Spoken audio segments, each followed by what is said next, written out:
Hello बच्चों, academic ज्ञान with Saurabh sir YouTube channel पर आपका फिर से हार्दिक स्वागत और अभिनंदन है। आज हम बात करेंगे क्लास 10 साइंस का चैप्टर नंबर 13 जिसका टाइटल है आवर एनवायरनमेंट, हमारा पर्यावरण। तो चलिए स्टार्ट करते हैं बिना किसी देरी के।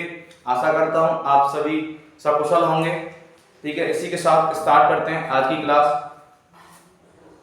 तो बेटा सबसे पहले हमें देखना है कि जो वर्ड लिखा हुआ है अवर एनवायरनमेंट, तो हमारे दिमाग में आना चाहिए कि एनवायरनमेंट वर्ड का मीनिंग क्या होता है। तो सबसे पहले मैं बताऊं आपको,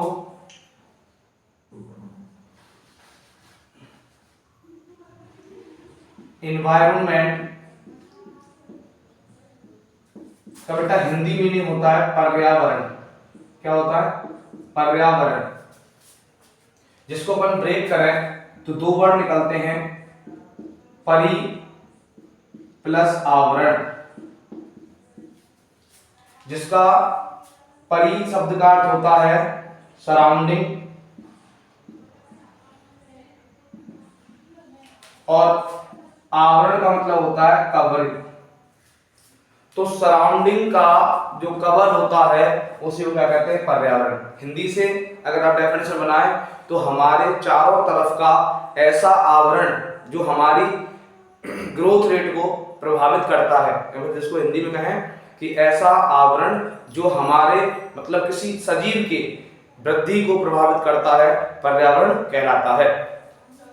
इंग्लिश में ये जो इन्वायरमेंट वर्ड है बेटा, ये इन्वायरमेंट वर्ड फ्रेंच लैंग्वेज के, किस लैंग्वेज के? फ्रेंच लैंग्वेज के, है ना, फ्रेंच लैंग्वेज के इनवायरोनिया वर्ड से लिया गया है। किससे लिया गया है? इनवायरोनिया वर्ड से लिया गया है। एनवायरनमेंट वर्ड फ्रेंच लैंग्वेज के इनवायरोनिया वर्ड से लिया गया है, जिसका मीनिंग होता है सराउंडिंग। जिसका मीनिंग क्या होता है? सराउंडिंग। ठीक है, तो एक ऐसा मीडियम जो किसी लिविंग ऑर्गेनिज्म को सराउंड करता है, मतलब घेरता है, क्या बोला जाता है? एनवायरनमेंट। ठीक है, तो आप बोल सकते हैं कि the covering of a living being that affect it's growth is called environment. किसी सजीव की वृद्धि को प्रभावित करने वाला आवरण पर्यावरण कहलाता है। ठीक है, और एनवायरनमेंट वर्ड फ्रेंच लैंग्वेज के इनवायरोनिया वर्ड से लिया गया है, जिसका मीनिंग सराउंडिंग होता है। आशा करता हूं यहां तक समझ आया होगा। ये तो केवल एक समझाने का मतलब तरीका था बताने के लिए, वैसे पूछा नहीं जाता, पर इतना पूछ सकता है कि एनवायरनमेंट वर्ड किस लैंग्वेज के वर्ड से लिया गया है। तो आपको याद रखना है फ्रेंच लैंग्वेज है और इनवायरोनिया वर्ड है, जिसका मीन सराउंडिंग होता है। ठीक है, जैसा कि आपने चैप्टर 2 एसिड बेस और सॉल्ट वाले में पढ़ा था कि जो पीएच स्केल में जो पी लेटर आता है वो कौन सी लैंग्वेज का था? जर्मन लैंग्वेज का था, जिसका मींस पोटेंज होता था। और पोटेंज का मीनिंग हिंदी लैंग्वेज में मतलब मींस इंग्लिश लैंग्वेज में क्या था? पावर था। सेम वैसे ही एनवायरनमेंट वर्ड फ्रेंच लैंग्वेज का है और इसका जो जो वर्ड है जिससे डिराइव हुआ है वो एनवायरोनिया है और इसका मीनिंग सराउंडिंग होता है। ठीक है, हिंदी में पर्यावरण शब्द दो शब्दों से मिलकर बना है, परि प्लस आवरण। परि का अर्थ होता है चारों तरफ मतलब सराउंडिंग, और आवरण का मतलब होता है कवर। तो किसी लिविंग बीइंग के सराउंडिंग का जो कवर है वही क्या होता है? पर्यावरण होता है। मतलब the covering of a living organism that affect it's growth is called environment. ठीक है, तो अभी लिखते हैं इस डेफिनेशन को।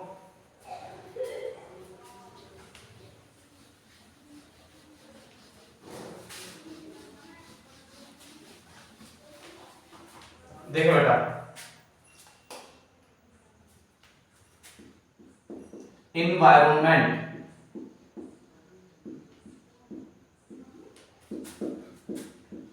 पर्यावरण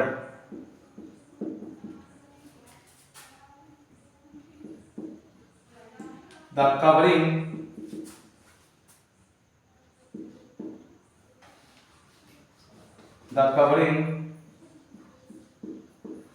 around a living that affect its growth is called environment।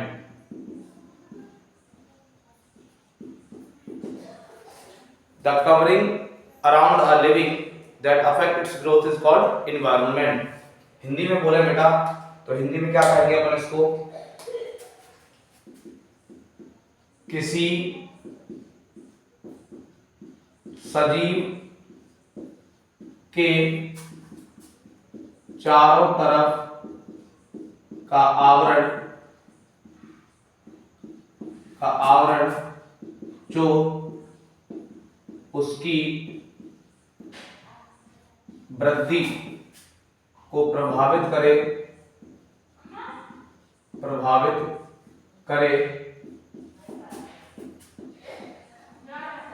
पर्यावरण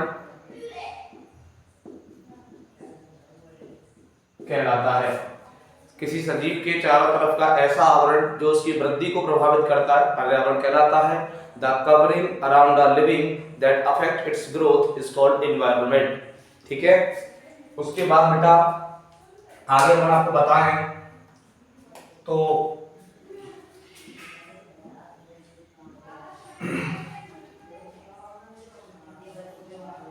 the small system of living and non-livings,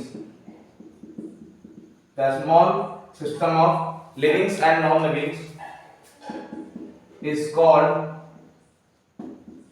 ecosystem। ठीक है, क्या बोला, the small system of living and non living is called ecosystem. Hindi में क्या बोलेंगे बेटा, हिंदी में अपन कहेंगे सजीव एवं निर्जीव का छोटा निकाय पारिस्थितिकी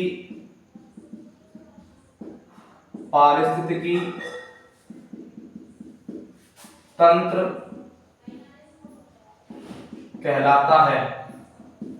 किसी सजीव और निर्जीव का एक छोटा सा निकाय पारिस्थितिकी तंत्र कहलाता है। The small system of living and non living is called ecosystem that is a part of environment. तो इकोसिस्टम एनवायरनमेंट का एक पार्ट होता है, just like is garden, just like is agricultural field, ठीक है, जस्ट लाइक इज एक्वेरियम, जानते हो ना एक्वेरियम जिसमें मछलियां रहती हैं, तो वो एक्वेरियम एक क्या है, इकोसिस्टम है। और उसके अलावा एग्रीकल्चरल फील्ड वो भी एक इकोसिस्टम है, एक गार्डन बगीचा वो भी एक इकोसिस्टम है। तो ये सारे इकोसिस्टम होते हैं जिसमें एक लिविंग और नॉन लिविंग दोनों का एक कनेक्शन होता है, उसको कहते हैं इकोसिस्टम। ठीक है, तो उसके बाद बेटा इसमें बात करें अपन आगे, तो इसके बाद आपको याद रखना है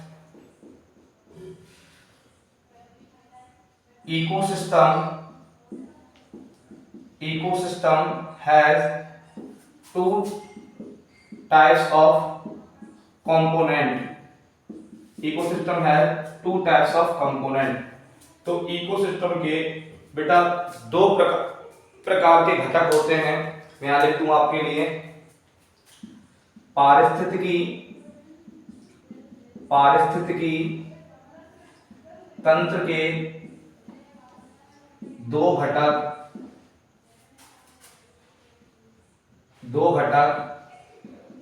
होते हैं।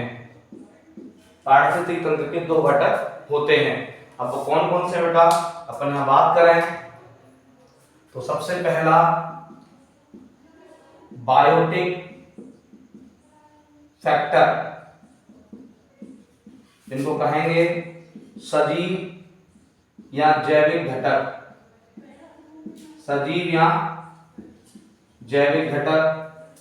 दूसरा है बेटा अबायोटिक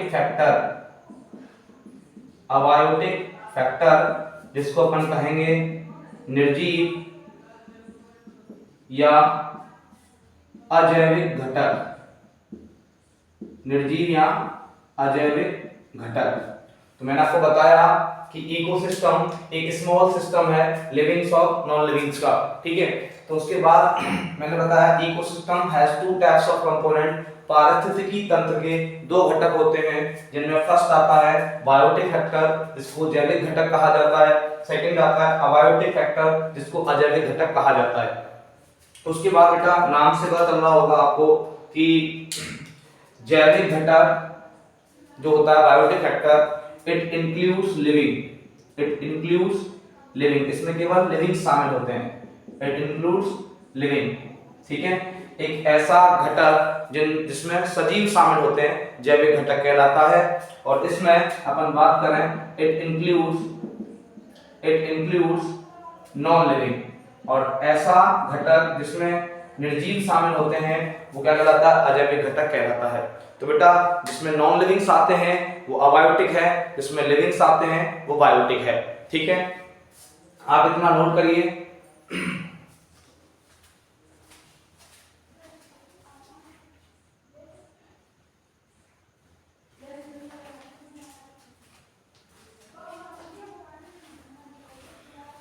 अब बेटा मैं आपको कंप्लीट एक इकोसिस्टम का एग्जांपल दूं, तो देखो एग्जांपल ऑफ इकोसिस्टम।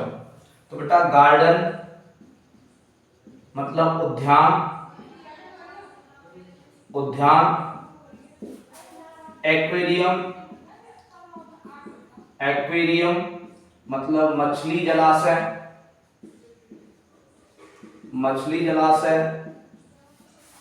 कॉमा मैंने बोला एग्रीकल्चरल फील्ड,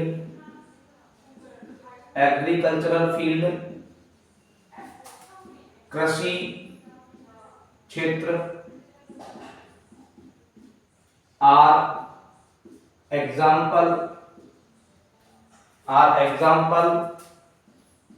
ऑफ इकोसिस्टम। तो बेटा गार्डन, एक्वेरियम, एग्रीकल्चरल फील्ड, ये सारे किसके एग्जाम्पल होते हैं? ये सारे एग्जाम्पल हैं इकोसिस्टम के, मतलब पारिस्थितिकी तंत्र के। क्योंकि इनमें आप सभी जानते हैं कि एक लिविंग और नॉन लिविंग का आपस में क्या होता है? इंटरकनेक्शन होता है। आप इकोसिस्टम को ऐसे भी डिफाइन कर सकते हैं कि the interrelationship of biotic and abiotic factor is called ecosystem. The interconnection of biotic and abiotic factors is called ecosystem. Hindi में जैविक और अजैविक घटकों का पारस्परिक अंतर संबंध पारिस्थितिकी तंत्र कहलाता है। जैविक एवं अजैविक घटकों का पारस्परिक संबंध क्या कहलाता है? पारिस्थितिकी तंत्र कहलाता है। इसमें एग्जांपल मैंने बताया आपको, गार्डन, उद्यान, एक्वेरियम, मछली जलाशय, एग्रीकल्चर फील्ड, कृषि क्षेत्र आदि, ठीक है।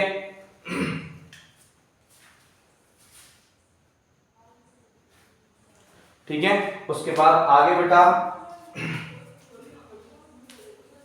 दिख रहा है आपको? दिख रहा है।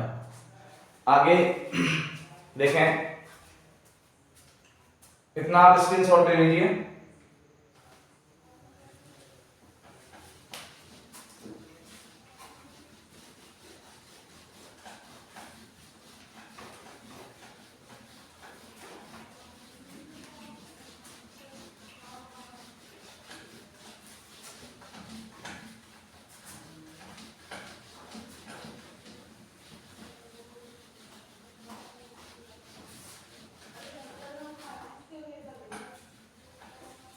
बेटा आगे बात करें अपन इसी टॉपिक में, तो देखो आगे सबसे पहले हम पढ़ेंगे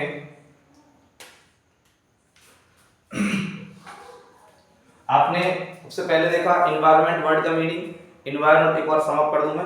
एनवायरनमेंट जो वर्ड है उसका मीनिंग हिंदी में पर्यावरण होता है। एनवायरनमेंट वर्ड फ्रेंच लैंग्वेज के एनवायरोनिया वर्ड से लिया गया है, जिसका मीनिंग सराउंडिंग होता है। फिर मैंने एनवायरनमेंट का आपको डेफिनेशन बताया कि the covering around the living that affect its development और growth is called environment. Hindi में किसी सजीव के चारों ओर का ऐसा आवरण जो उसकी वृद्धि और विकास को प्रभावित करे पर्यावरण कहलाता है। मैंने फिर बोला आपको कि system of living and non living is called ecosystem. सजीव और निर्जीव का एक निकाय पारिस्थितिकी तंत्र कहलाता है। पारिस्थितिकी तंत्र मींस इकोसिस्टम के दो कंपोनेंट होते हैं, दो घटक होते हैं। पहला अबायोटिक, दूसरा बायोटिक। अबायोटिक मींस अजैविक घटक, बायोटिक मींस जैविक घटक, ठीक है। बायोटिक जो कंपोनेंट होते हैं उनमें लिविंग्स इंक्लूड होते हैं, मतलब सजीव शामिल होते हैं। अबायोटिक जो कंपोनेंट होते हैं उनमें नॉन लिविंग्स मतलब निर्जीव शामिल होते हैं। मैंने एग्जांपल बताया इकोसिस्टम के आपको, गार्डन, एक्वेरियम, एग्रीकल्चर फील्ड, ठीक है। उसके आगे बेटा इसमें अपन सबसे पहले पढ़ेंगे टाइप्स ऑफ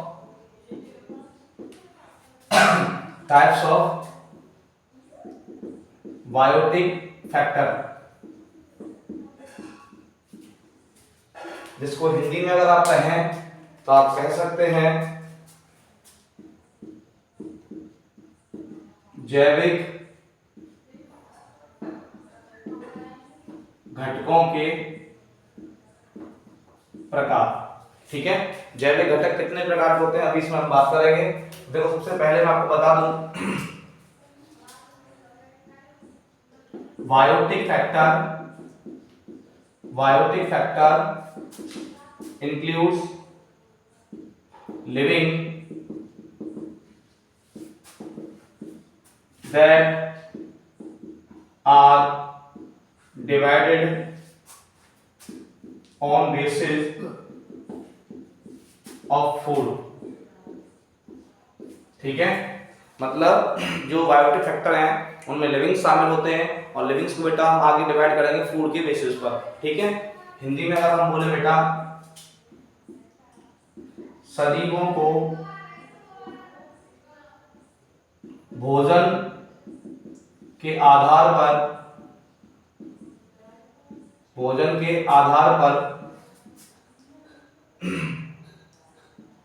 3 भागों में बांटा जाता है।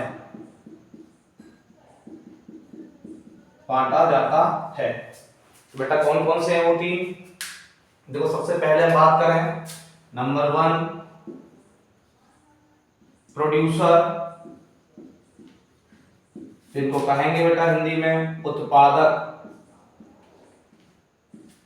नंबर 2 बेटा कंज्यूमर, जिनको कहेंगे हम उपभोक्ता। नंबर 3 बेटा डीकंपोजर्स, जिनको कहेंगे हम अपघटक,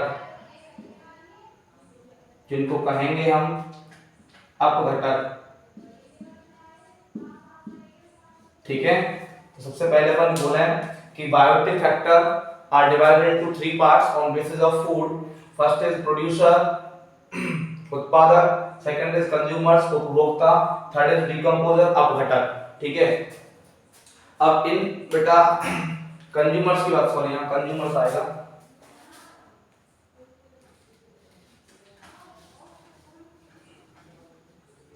ऑन बेसिस ऑफ फंक्शन, ठीक है, मतलब कार्य। तो बेटा जो बायोटिक फैक्टर है उनको फंक्शन के बेसिस पर, कार्य के आधार पर 3 भागों में बांटा गया है। प्रोड्यूसर उत्पादक कहते हैं, कंज्यूमर्स को उपभोक्ता कहते हैं एंड डीकंपोजर अपघटक कहते हैं। अब उसके बाद मैं आपको आगे बताऊं, सबसे पहली चीज आपको नाम में पता चल रहा है, प्रोड्यूसर मतलब उत्पादक। तो उत्पादक मतलब जो उत्पादन करते हैं, अब किस चीज का? खाने का। तो these produce food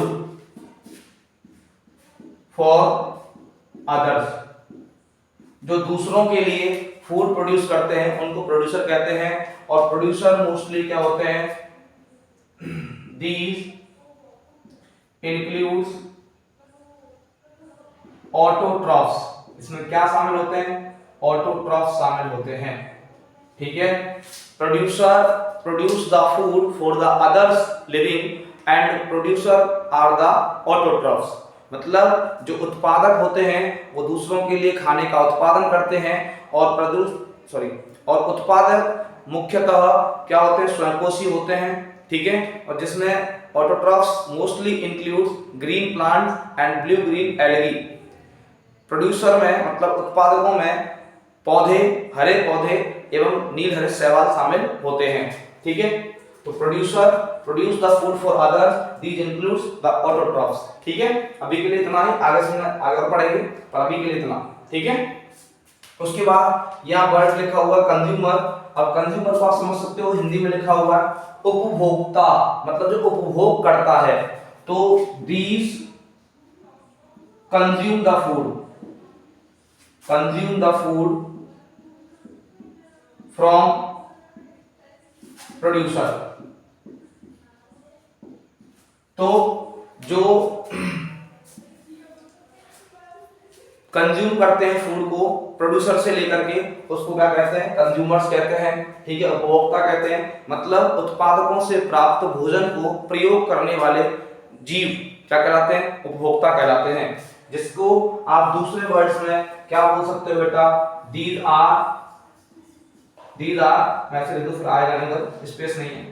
इनको क्या कहते हैं बेटा? हेट्रोट्रॉफ्स। क्या कहते हैं? हेट्रोट्रॉफ्स। मतलब इसको तो कहेंगे स्वयंपोषी और इसको कहेंगे विषमपोषी, ठीक है। तो आप समझ सकते हैं कि प्रोड्यूसर में स्वयंपोषी, उत्पादकों में स्वयंपोषी शामिल होते हैं और भाई साहब उपभोक्ताओं में विषमपोषी शामिल होते हैं। मतलब producer include autotrophs while consumer include heterotrophs. Producer include autotrophs and consumer include heterotrophs. उत्पादकों में स्वयंपोषी शामिल होते हैं और उपभोक्ताओं में परपोषी या विषमपोषी शामिल होते हैं, ठीक है। ऑटोट्रॉफ्स के example green plants and blue green algae, मतलब हरे पौधे और नील हरे शैवाल होता है। और कंज्यूमर्स में ऑल लिविंग्स आते हैं other than plant and blue green algae. तो ब्लू ग्रीन एल्गी मतलब नील हरे शैवाल और हरे पौधों को छोड़कर जितने भी सजीव हैं वो सब किसमें आते हैं बेटा? कंज्यूमर की कैटेगरी में आते हैं, ठीक है, उपभोक्ताओं के प्रकार में शामिल हैं। तो अभी आगे इसमें बात करें, एक और छोटा सा वर्ड रह गया डीकंपोजर, जिसको क्या कहते हैं? अपघटक। अब नाम से आ रहा है अपघटक, मतलब तोड़ने वाला। तो आप कह सकते हो कि these decompose the waste, these decompose the waste। तो ये क्या करते हैं बेटा? जो सजीवों का व्यर्थ बचा हुआ पदार्थ होता है उसको क्या करते हैं? अपघटित करते हैं। तो क्या करते हैं? ये सजीवों का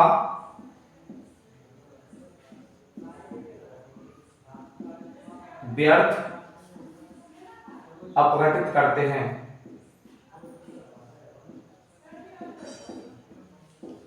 सजीवों के व्यर्थ को अपघटित करने वाले क्या कहलाते हैं बेटा? अपघटक कहलाते हैं, ठीक है। The living that decompose the wastage of other livings is called decomposer, ठीक है। तो decomposer डिकम्पोज करने का काम करते हैं, कंज्यूमर कंज्यूम करने का काम करते हैं, प्रोड्यूसर प्रोड्यूस करने का काम करते हैं। सिंपल नाम से आ रहा है, प्रोड्यूसर प्रोड्यूस करने का काम करते हैं, क्या? फूड को प्रोड्यूस करते हैं। कंज्यूमर फूड को कंज्यूम करते हैं। डिकम्पोजर फूड को डिकम्पोज करते हैं। इजी है ना। तो biotic factor include 3 component, first is producer, second is consumer, third is decomposer, ठीक है। And further we divide the consumer into 3 parts. और उससे पहले आपको लिखा दूं कि बेटा autotrophs include green plants comma blue green algae, ठीक है। तो autotrophs include green plant and blue green algae. other than these are heterotrophs, other than these are heterotrophs। इनके अलावा सभी जो सजीव हैं वो विषमपोषी होते हैं। किसके अलावा? हरे पौधे और नील हरे शैवाल के अलावा, ब्लू ग्रीन एल्गी और ग्रीन प्लांट्स के अलावा बाकी सभी सजीव क्या होते हैं बेटा? हेटेरोट्रॉफ्स होते हैं, मींस कंज्यूमर होते हैं, ठीक है। केवल 2 ही प्रोड्यूसर हैं जिनमें ग्रीन प्लांट्स और ब्लू ग्रीन एल्गी आते हैं, याद रखना बेटा, ठीक है। उसके बाद आगे अपन कंज्यूमर्स को डिवाइड करेंगे, आप अपना नोट करें।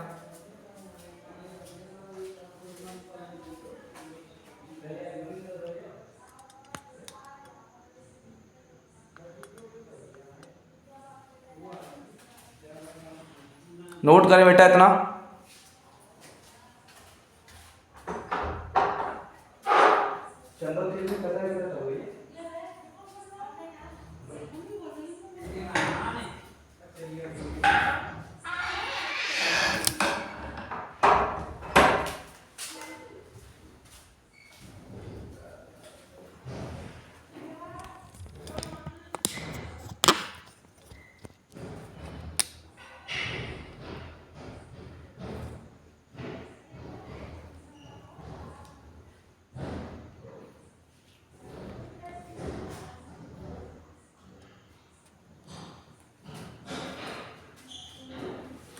देखिए बेटा आगे कंटिन्यू करते हैं अपन इससे आगे।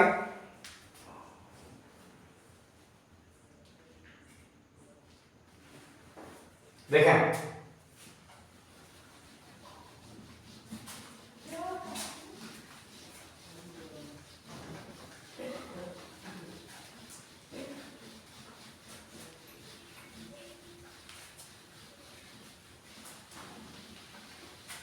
देखिए बेटा आगे अपन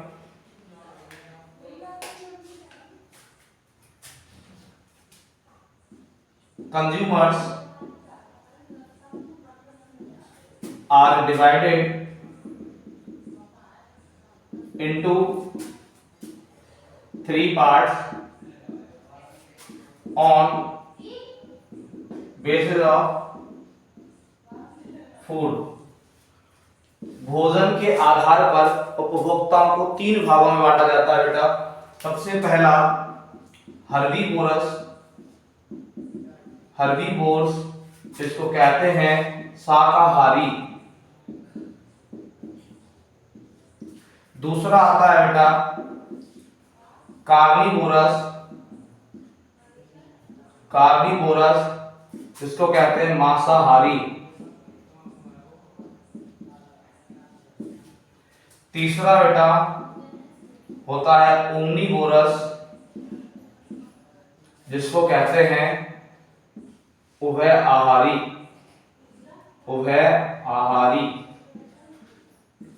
ठीक है। अब देखो नाम से आ रहा है शाकाहारी। शाक शब्द का अर्थ होता है पौधों। तो ऐसे सजीव जो पौधों से प्राप्त भोजन को खाते हैं वो शाकाहारी होते हैं। ऐसे सजीव जो मांस को खाते हैं वो मांसाहारी होते हैं।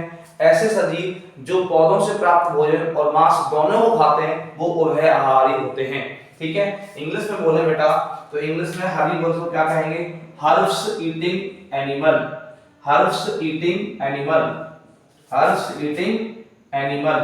Are called herbivorous. ठीक है। हर्ब्स मान होते हैं पौधे। ठीक है। Herbs eating animal are called herbivorous. And मांसाहारी क्या बोलेंगे बेटा? मतलब मींस कार्निवोरस को क्या बोलेंगे? मीट ईटिंग एनिमल्स मांस को खाने वाले क्या होते हैं? मांसाहारी, है ना। और उसके बाद बेटा उभयआहारी क्या बोलेंगे? हर्ब्स एंड मीट ईटिंग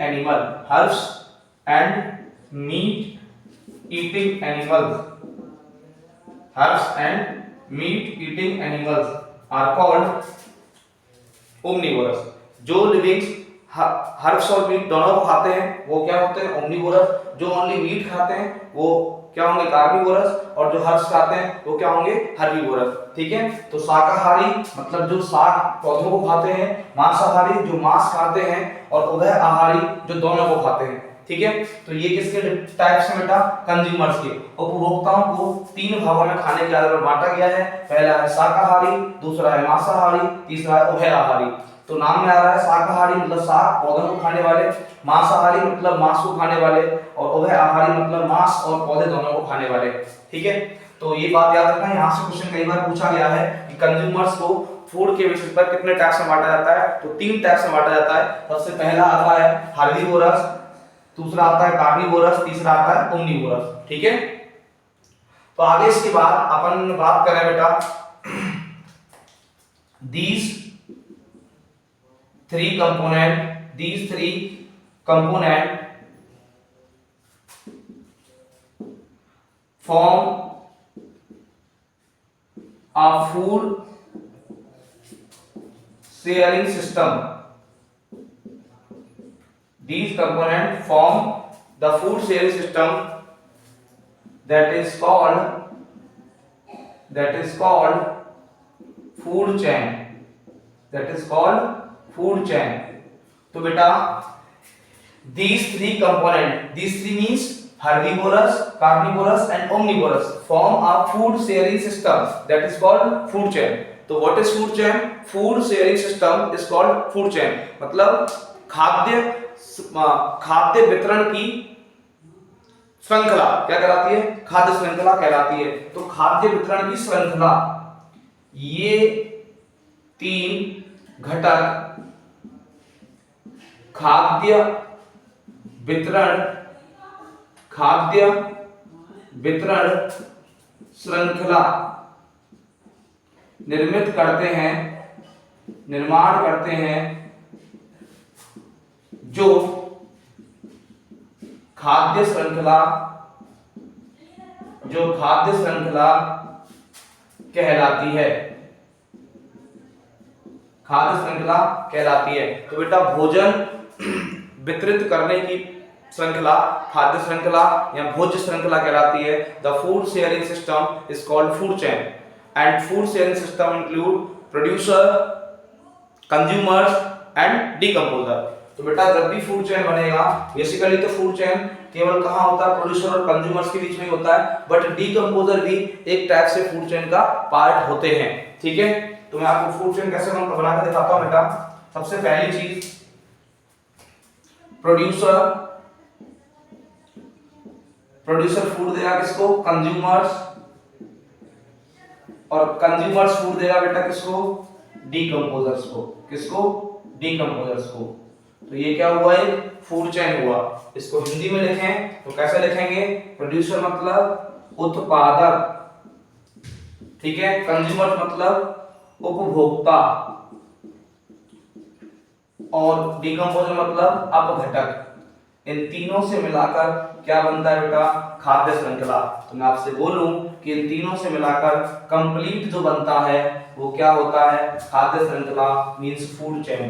तो फूड चेन इंक्लूड्स, इसका नाम क्या होगा बेटा? कंप्लीट इसका नाम होगा फूड चेन मतलब खाद्य श्रृंखला। क्या होगा? फूड चेन मतलब खाद्य श्रृंखला। ठीक है, तो producer, consumer and decomposer form the food chain. उत्पादक, उपभोक्ता और अपघटक मिलकर खाद्य श्रृंखला का निर्माण करते हैं। इतना आप स्क्रीनशॉट लें या लिखें और देखें एक बार।